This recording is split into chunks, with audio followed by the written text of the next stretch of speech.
ఈ సమస్యలు ఏముండే మా కోసం వచ్చినాడు, విన్నాడు, మా సమస్యలు విన్నాడు, నేను ఉంటానని చెప్పినాడు. చెప్పిన మాట ప్రకారం జగన్మోహన్ రెడ్డి గారు మాకు అన్ని చెప్పిన ప్రతి ఒక్క హామీ నెరవేర్చినాడు.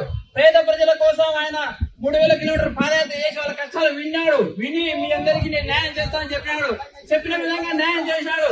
ఇక్కడ వచ్చిన ప్రతి ఒక్కరికి వారి కుటుంబాల్లో ప్రతి ఒక్కరికి సంక్షేమం అందింది. దానికి కారణం ఎవరంటే జగన్మోహన్ రెడ్డి గారే.